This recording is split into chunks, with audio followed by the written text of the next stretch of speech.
आज हम आपको पढ़ाने जा रहे हैं विलियन चैप्टर से ही राउल्ट का नियम। हमारा जो है इंट्रोडक्शन आप लोग देख लीजिए। मैं राजकुमार दुबे देववाड़ी इंटरमीडिएट कॉलेज में केमिस्ट्री विषय के प्रवक्ता पद पर कार्यरत हूँ। हम आप लोगों को विलियन चैप्टर से राउल्ट्स का नियम बताएंगे। राउल्ट्स का नियम वह नियम होता है किसी विलयन में ऐसा विलयन हो जो ताप, दाब तथा सांद्रता की सभी परिस्थितियों में राउल्ट का नियम फॉलो करता हो, पालन करता हो, आदर्श विलयन कहलाता है। उसी आदर्श विलयन पे राउल्ट का नियम बना है। अर्थात राउल्ट के नियमानुसार किसी तनु विलयन में वाष्प दाब का अपेक्षिक अवनमन उसमें उपस्थित विलेय के मोल प्रभाज के बराबर होता है। राउल्ट के नियमानुसार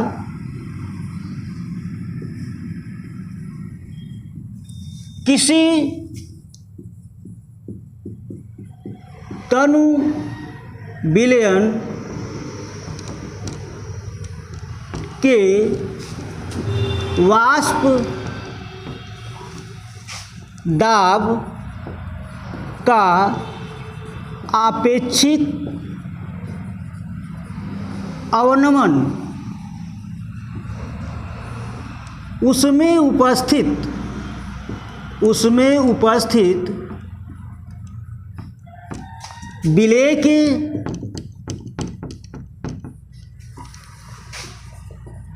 मोल प्रभाज के बराबर होता है।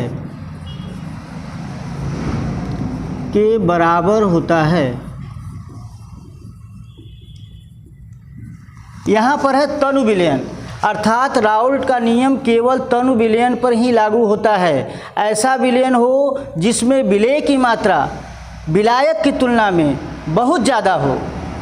ठीक, अब देखेंगे हम अवनमन में जो विलयन होगा उस विलयन में विलायक की तुलना में विलेय की मात्रा बहुत कम होगी। तो कह सकते हैं राउल्ट के नियमानुसार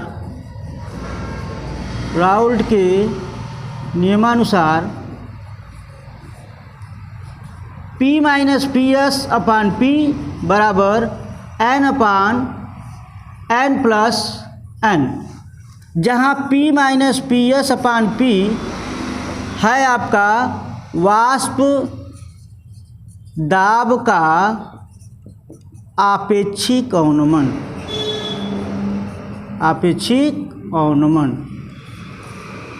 n अपान n प्लस n है विलेय का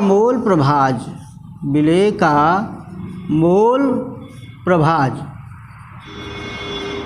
हम जानते हैं कि जो विलयन तनु होता है उसमें विलेय की मात्रा विलायक की तुलना में बहुत कम होती है। अब हम ये कह सकते हैं कि अतः किसी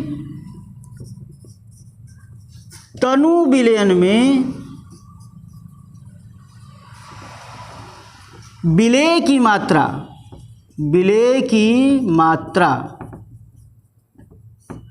विलायक की तुलना में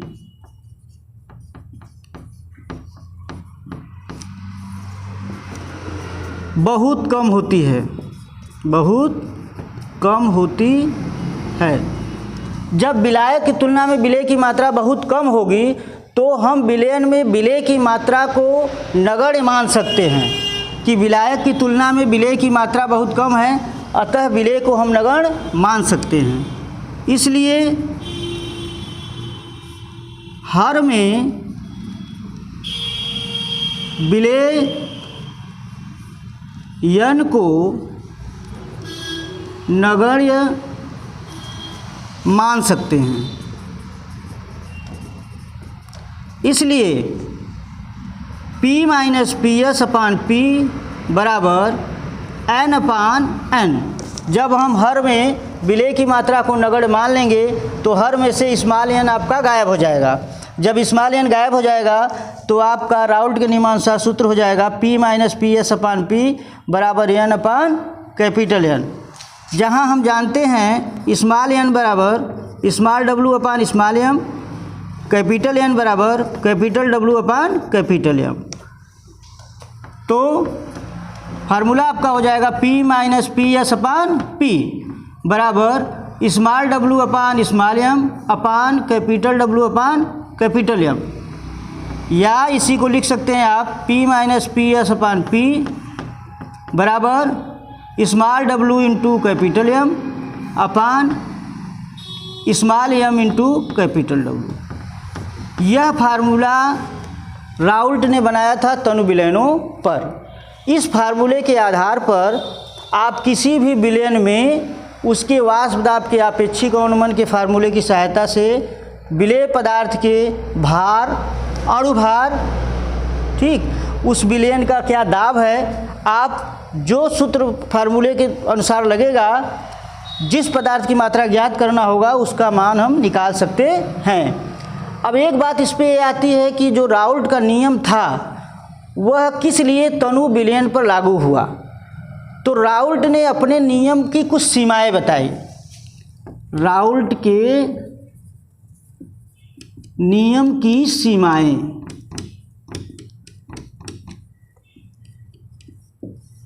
ये अक्सर परीक्षा में पूछता है कभी कभी 1 या 2 नंबर में, केवल सीमा, राउल्ट के नियम की सीमा क्या है बताइए। तो सीमा इनकी क्या है, आप परिभाषा के अनुसार इसको समझ सकते हैं। लिखा गया है तनु विलयन, अर्थात कह सकते हैं कि राउल्ट का नियम केवल तनु विलयनों पर ही लागू होता है, सांद्र विलयनों पर लागू नहीं होता है। ठीक, राउल्ट का नियम, पहली सीमा इनकी होगी, राउल्ट का नियम केवल तनु विलयनों पर लागू होता है। ठीक, यानी इनका नियम केवल तनु विलयनों पर ही लागू होता है। दूसरी बात, जो विलयन बनाया जाएगा, जो विलेय पदार्थ घोला जाएगा, वह विलेय पदार्थ अवाष्पशील होना चाहिए। अर्थात जो विलेय पदार्थ विलयन में डाला गया है, मिलाया गया है, वह विलेय पदार्थ क्या हो, वाष्पीकृत न हो, अवाष्पशील हो, जो अपने आयनों में टूट करके वाष्प में न परिवर्तित हो। अर्थात इनका विलयन अवाष्पशील पदार्थों पर ही लागू होता है, पदार्थों पर ही लागू होता है।